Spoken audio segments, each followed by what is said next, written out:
Now the concept is constructor, right? Now what are constructor? We can say that constructor are the special methods that can be invoked automatically when the objects are created, right? जब object create होते हैं तो ये जो constructor है, which are the special methods या फिर which are the special procedures, यहाँ पे VB.NET हम यूज करते हैं तो according to that हमें terminology भी यूज करनी पड़ेगी, right? So we know कि VB.NET के अंदर हम procedures word use करते हैं for subroutine and functions, right? So we can say that constructors are a special procedures कि जो automatically invoke होते हैं, लेकिन वो automatically कब invoke होते हैं? जब हम object create करते हैं तब। And most important thing आपको याद रखना है कि VB.NET के अंदर constructor का name will not be same as the class name. अगर मुझे VB.NET के अंदर constructor बनाना है, then I have to use new keyword. Again I repeat, I have to use new keyword, means the name of the constructor will be new in VB.NET. मैं .NET की बात नहीं कर रही हूँ, मैं VB.NET की बात कर रही हूँ, right? And constructors are of two types, default constructor and parameterized constructor. Default constructor का मीनिंग क्या होता है? डिफॉल्ट कंस्ट्रक्टर मतलब ऐसा कंस्ट्रक्टर कि जिसके अंदर मैंने कोई भी आर्ग्यूमेंट्स या फिर कोई भी पैरामीटर्स नहीं डिफाइन किया है. Those type of constructors are known as default constructor. And what is parameterized constructor? Parameterised constructor मतलब ऐसे कंस्ट्रक्टर कि जिसके अंदर हम आर्ग्यूमेंट्स या फिर पैरामीटर्स वहां पे डिफाइन करेंगे, राइट? या फिर हम अगर हम उसे और तरह से कहे तो हम ऐसा भी कह सकते हैं कि ऐसे कंस्ट्रक्टर्स कि जो आर्ग्यूमेंट्स लेते हैं, they take the arguments, they are known as parameterised constructor. And ऐसे कंस्ट्रक्टर कि जो आर्ग्यूमेंट्स नहीं लेते हैं, they do not take any arguments, those type of constructors are known as default constructor. So here is the syntax of constructor. हम कैसे define कर सकते हैं? Public sub new. Obviously constructor will never return any value. ये तो characteristic constructor की आपको पता है, that constructor will never return any value, right? And अगर कोई भी प्रोसीजर वैल्यू रिटर्न नहीं करती है, सो इट इज सब रूटीन. सो हम यहाँ पे कंस्ट्रक्टर को सब कीवर्ड का यूज करके डिफाइन करेंगे, राइट? एंड ऑब्वियसली कंस्ट्रक्टर हमेशा पब्लिक होता है, राइट? वो भी आपको कंस्ट्रक्टर की कैरेक्टरिस्टिक पता है.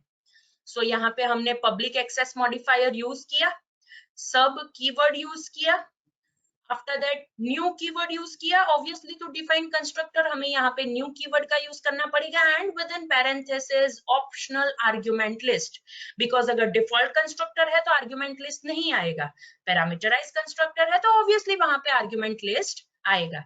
एंड आफ्टर दैट एंड सब के बीच में यहाँ पे देयर विल बी स्टेटमेंट्स के जो हम कंस्ट्रक्टर के अंदर डिफाइन करना चाहते हैं, right? So students, this is the syntax of constructor. Okay, यहाँ पे मैंने एक एग्जांपल भी दिया है, right? So the class name is student. So मैंने यहाँ पे क्लास डिफाइन किया, that is public class student. उसके अंदर दो फील्ड्स मैंने डिफाइन की है. Obviously they will be private, so private roll number as integer and private name as string. After that, with the help of parameterized constructor, मैंने यहाँ पे 2 parameters pass किए हैं कि जिसका यूज करके मैं ये फील्ड्स के अंदर वैल्यू असाइन करना चाहती हूँ.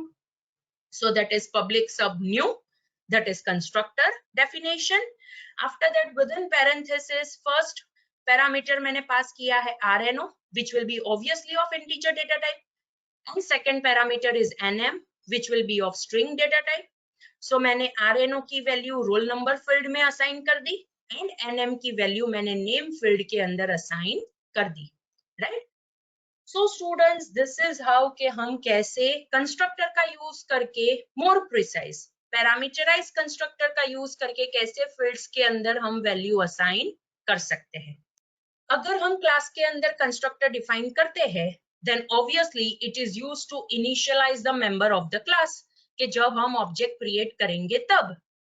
इन शॉर्ट, अगर मैंने यहाँ पे क्लास के अंदर पैरामीटराइज कंस्ट्रक्टर डिफाइन किया है, तो जब भी मैं ऑब्जेक्ट क्रिएट करूंगी मुझे उसके रिलेटेड पैरामीटर्स पास करने पड़ेंगे, बिकॉज हमें पता है कि कंस्ट्रक्टर कब कॉल होता है, जब भी हम कोई ऑब्जेक्ट क्रिएट करते हैं तब। So at the time of object creation मुझे वहां पे वो वैल्यूज पास करनी पड़ेगी कि जिसका यूज करके मैं क्लास के जो डेटा मेंबर्स है, मोर प्रिसाइज जो फील्ड्स है, उसके अंदर मैं वैल्यू असाइन कर सकूं। So the object creation statement will be deem student object as new student. Obviously मैंने new keyword का use किया है तो memory allocate होगी, and वहां पे मैंने parameterized constructor define किया है तो मुझे उसके अंदर parameters pass करने पड़ेंगे। So मैंने यहाँ पे 2 parameters pass किए, that is 1 that is for roll number, and within double quotation I have written ABC that is for name, right? So जैसे ही ये statement execute होगा, ये parameterized constructor call होगा, RNO के अंदर 1 आ जाएगा, NM के अंदर ABC आ जाएगा, एंड इनडायरेक्टली रोल नंबर के अंदर 1 आ जाएगा एंड नेम के अंदर ABC आ जाएगा, राइट? नेक्स्ट इज, अगर ऑब्वियसली कंस्ट्रक्टर होता है तो डिस्ट्रक्टर भी होगा। कंस्ट्रक्टर कब कॉल होता है या फिर कंस्ट्रक्टर कब एग्जीक्यूट होता है? जब हम ऑब्जेक्ट क्रिएट करते हैं तब कंस्ट्रक्टर एग्जीक्यूट होता है। इन शॉर्ट, जब ऑब्जेक्ट डिस्ट्रॉय होगा तब destructor automatic call होगा। So whenever the object is destroyed, destructor are the special procedures that are invoked automatically. Again I repeat, whenever objects are destroyed, right, destructors are the special procedures that are invoked automatically, right? Obviously destructor के अंदर हम कैसे code लिख सकते हैं? अगर हमें कोई फाइल क्लोज करनी है, या फिर ऑब्जेक्ट डिलीट करने हैं, या फिर किसी कोई ऑब्जेक्ट की स्टेट की इंफॉर्मेशन चेक करनी है। फॉर एग्जांपल, अगर मुझे कनेक्शन का स्टेट चेंज करना है, स्टेट चेक करना है, तो वहां पे मैं वो भी चेक कर सकती हूँ कि अगर कनेक्शन ओपन रह गया है तो मैं उसे क्लोज कर सकती हूँ, right? So these are the different types of code के जो हम डिस्ट्रक्टर के अंदर प्लेस कर सकते हैं। अनदर इम्पोर्टेंट थिंग, VB.NET के अंदर आपको याद रखना है स्टूडेंट्स कि जैसे कंस्ट्रक्टर हम हमेशा न्यू कीवर्ड का यूज करके क्रिएट करेंगे। इन शॉर्ट, कंस्ट्रक्टर का नेम हमेशा न्यू होगा। लाइकवाइज डिस्ट्रक्टर का नेम हमेशा फाइनलाइज होगा। अगेन आई रिपीट, VB.NET के अंदर जैसे कंस्ट्रक्टर का नेम हमेशा न्यू होता है, डिस्ट्रक्टर का नेम होगा finalize, right? So we can say that finalize is the method कि जो ऑटोमेटिकली कॉल होगी, राइट, जब भी कोई ऑब्जेक्ट डिस्ट्रॉय होगा तब। And what is the syntax of destructor? यहाँ पे हमें प्रोटेक्टेड एक्सेस मॉडिफायर यूज करना है। क्यों? बिकॉज ये जो फाइनलाइज जो मेथड है, ये हम ऑब्जेक्ट क्लास है .NET फ्रेमवर्क के अंदर। Again I repeat, .NET framework के अंदर जो पेरेंट क्लास है, parent class of all the classes, that is object class. ये फाइनलाइज मेथड वो ऑब्जेक्ट क्लास की है कि जो हम यूज करेंगे। अगेन आई रिपीट, ये फाइनलाइज मेथड वो ऑब्जेक्ट क्लास की है कि जो हम यूज करेंगे। इसीलिए हम यहाँ पे प्रोटेक्टेड एक्सेस मॉडिफायर यूज करेंगे, ओवरराइड्स कीवर्ड यूज करेंगे, बिकॉज हम ऑब्जेक्ट क्लास की मेथड को यूज कर रहे हैं, ऑब्जेक्ट क्लास की मेथड को ओवरराइड कर रहे हैं। वो ऑलरेडी ऑब्जेक्ट क्लास में डिक्लेयर्ड है, लेकिन हम उसी का यूज कर रहे हैं, इसीलिए हमें यहाँ पे ओवरराइड्स कीवर्ड का यूज करना पड़ेगा। Obviously it will be the subroutine because finalize will never return any value, right? So sub keyword use करेंगे, finalize is the name of the destructor and sub, and वो दोनों के बीच में we will write the statements के जो हम at the time of object destruction call करना चाहते हैं। So here is an example. So हमें यहाँ पे याद रखना है स्टूडेंट्स, ऑब्वियसली ये एग्जाम्पल है वो हम प्रैक्टिकली देख लेंगे, इसीलिए मैंने स्किप किया है, राइट? हम कंस्ट्रक्टर और डिस्ट्रक्टर हम एक एग्जाम्पल में देख लेंगे। यहाँ पे as I have already told, हमें ओवरराइड्स कीवर्ड का यूज करना पड़ेगा, right? Finalize, that is the name of the method के जो ऑब्जेक्ट क्लास की है कि जिसे हम ओवरराइड करेंगे, right.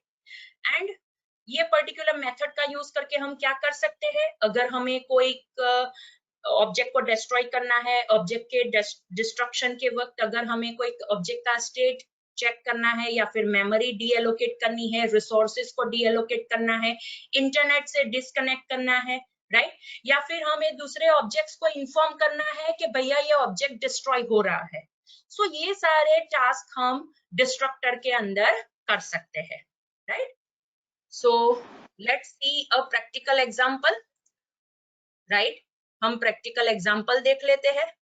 So as you are able to see, ये जो प्रोजेक्ट है वो हमने कल ऑलरेडी देखा था, right, that is PROJ object oriented concepts EX। उसके अंदर मैंने ऑलरेडी एक क्लास बनाया है, दैट इज स्टूडेंट क्लास। कैसे बनाया होगा, स्टेप्स मैंने लास्ट लेक्चर में आपको बताए थे कि अगर मुझे क्लास क्रिएट करना है तो मैं कैसे कर सकती हूँ।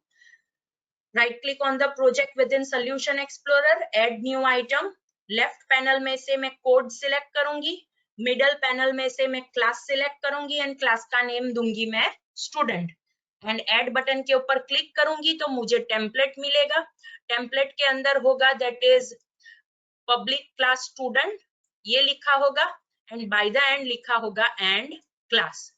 So this will be the template के जो मुझे बाय डिफॉल्ट मिल जाएगा, right? Okay. Now within this class, that is public class student, मैंने two fields declare की है, that is roll number and name. Again I repeat, मैंने two fields declare की है, that is roll number and name. Roll number is of integer data type and name is of string data type. And दोनों fields related मैंने यहाँ पे properties बनाई है.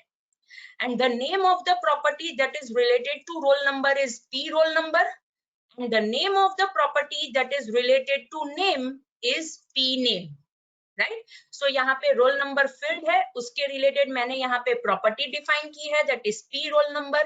Get and set procedure मैंने यहाँ पे declare की, get procedure का use करके मैंने roll number की value return करवाई, and set procedure का use करके मैंने roll number के अंदर value assign की। Likewise, नेम है, राइट, नेम के अंदर मैंने अगेन उसके रिलेटेड मैंने यहाँ पे प्रॉपर्टी डिफाइन की, that is P name. Get procedure का यूज करके मैंने नेम की वैल्यू रिटर्न करवाई, एंड सेट प्रोसीजर का यूज करके मैंने यहाँ पे नेम के अंदर वैल्यू असाइन कर दी, राइट। ओके, नाउ आप देख सकते हो मैंने यहाँ पे पैरामीटराइज कंस्ट्रक्टर डिफाइन किया है एंड डिफॉल्ट कंस्ट्रक्टर भी डिफाइन किया है। So default constructor is very simple, right? That is public sub new. That is the prototype of the constructor. हम हमेशा sub and new use करेंगे. Roll number, that is the name of the field. उसके अंदर 2 assign कर दिया, which is a static value, as it is a default constructor. हम उसके अंदर कोई पैरामीटर तो पास कर नहीं सकते, तो इसीलिए मैंने उसका यूज करके default value, more precise static value assign की है, राइट। नेम के अंदर मैंने असाइन कर दिया with in double quotation XYZ। सो इस हिसाब से मैंने यहाँ पे डिफॉल्ट कंस्ट्रक्टर डिफाइन किया है। Now there are 2 parameterised constructor, लेकिन यहाँ पे 2 पैरामीटराइज कंस्ट्रक्टर है, लेकिन दोनों पैरामीटराइज कंस्ट्रक्टर अलग तरह से वर्क करेंगे। सो फर्स्ट पैरामीटराइज कंस्ट्रक्टर है, उसके अंदर मैंने 2 आर्ग्यूमेंट्स पास किए हैं। So public sub new, within parenthesis दोनों पास बाय वैल्यू है, that is by val keyword मैंने यूज किया है। RNO as integer, that is for roll number, and NM as string, that is for name. RNO की value मैंने roll number में assign कर दी, एंड NM की वैल्यू मैंने नेम के अंदर असाइन कर दी। लेकिन so that is the first parameterized constructor. ये जो second parameterized constructor है, जिसके अंदर मैंने object as a parameter पास किया है। See students, यहाँ पे मैंने student यूज किया है, which is the name of my class, right? So मैंने यहाँ पे object as a parameter पास किया है, that is SOBJ as student, मतलब student class का object यहाँ पे create होगा। After that, see what I have done. SOBJ, that is the name of the object, dot P roll number, that is property name, मतलब SOBJ के अंदर जो roll number होगा वो रिट्राइव होगा with the help of P roll number property, and ये जो current object होगा राइट उसके रोल नंबर में वो असाइन हो जाएगा। लाइकवाइज SOBJ जो ऑब्जेक्ट है उसके अंदर जो नेम फील्ड होगी उसकी वैल्यू रिट्राइव होगी with the help of this P name property, and ये जो करंट ऑब्जेक्ट है उसकी जो नेम फील्ड है उसके अंदर वो असाइन हो जाएगी। मतलब एक ऑब्जेक्ट की वैल्यूज, एक ऑब्जेक्ट के डेटा मेंबर्स की वैल्यूज, एक ऑब्जेक्ट के फील्ड्स की वैल्यू मैंने दूसरे ऑब्जेक्ट के फील्ड्स के अंदर असाइन कर दी, राइट।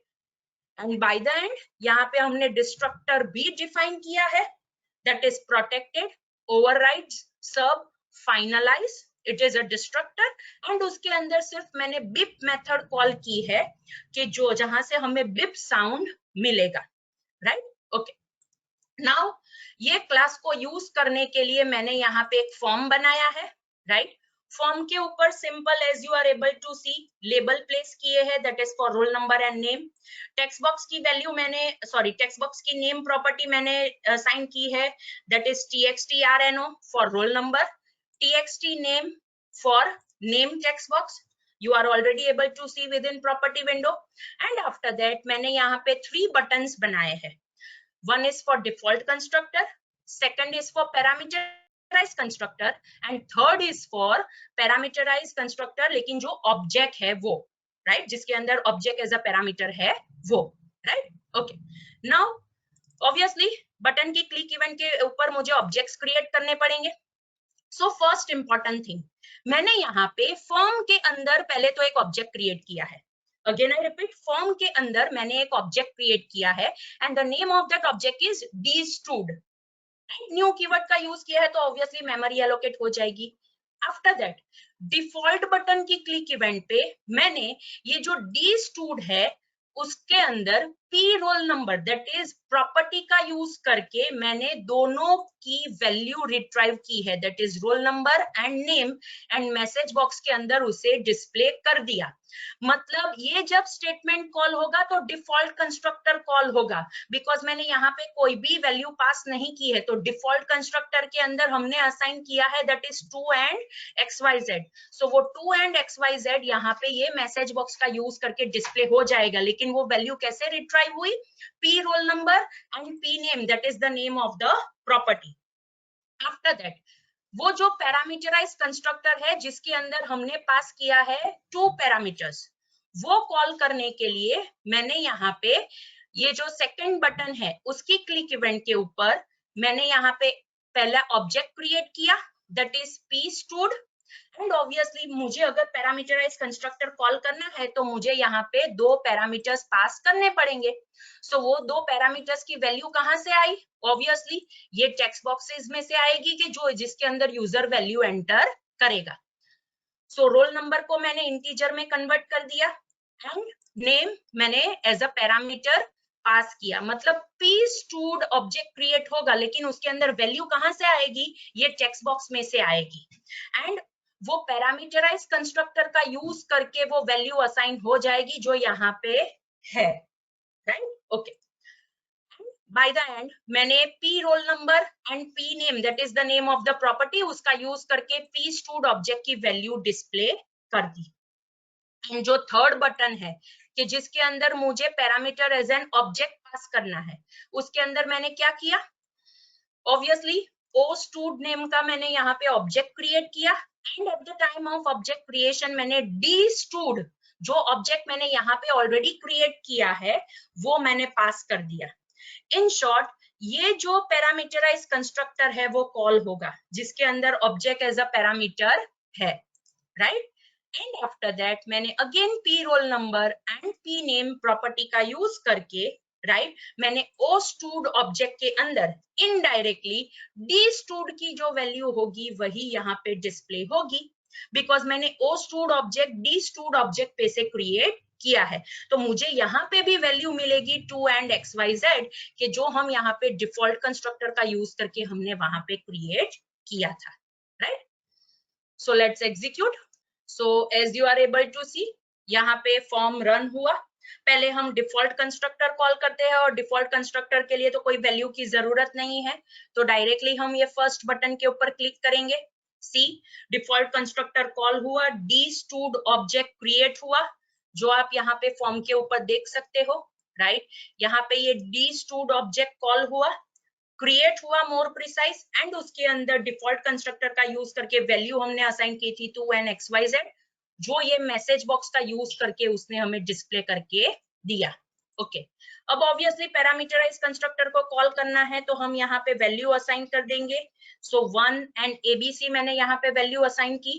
पैरामीटराइज कंस्ट्रक्टर के बटन के ऊपर मैं क्लिक करती हूँ। C P stud object create हुआ, उसके अंदर 1 and abc वैल्यू असाइन हो गई with the help of that parameterize constructor, and message box का यूज करके यहाँ पे प्रॉपर्टी का यूज करके, that is more precise get procedure which we have written within the property, उसका यूज करके यहाँ पे दो वैल्यू डिस्प्ले हो गई, that is 1 and abc। Okay, अब मैं ये थर्ड बटन के ऊपर क्लिक करूंगी तो ऑब्वियसली मुझे 2 and xyz वैल्यू मिलनी चाहिए, बिकॉज मैंने यहाँ पे वो ऑब्जेक्ट क्रिएट किया है फ्रॉम डी स्टूड, और डी स्टूड के अंदर वैल्यू है 2 and xyz। सी मैंने यहाँ पे थर्ड बटन के ऊपर क्लिक किया and as you are able to see 2 and xyz मुझे वैल्यू मिल गई, बिकॉज ओ स्टूड ऑब्जेक्ट मैंने डी स्टूड ऑब्जेक्ट के ऊपर से क्रिएट किया है। So students, this is how कि हम कैसे कंस्ट्रक्टर का यूज कर सकते हैं, राइट, एंड कैसे कंस्ट्रक्टर का यूज करके हम ऑब्जेक्ट्स क्रिएट कर सकते हैं। एंड अगर आपको बिप साउंड सुनाई दिया हो, then that beep sound is because of that destructor, right, कि जो हमने यहाँ पे क्रिएट किया है उसके अंदर बिप मेथड हमने कॉल की थी। सो students, this is all about the example which is related to constructor destructor and more precise। आप यहाँ पे देख सकते हो हमने कंस्ट्रक्टर को ओवरलोड किया है। सी हमने 3 डिफरेंट कंस्ट्रक्टर क्रिएट किए।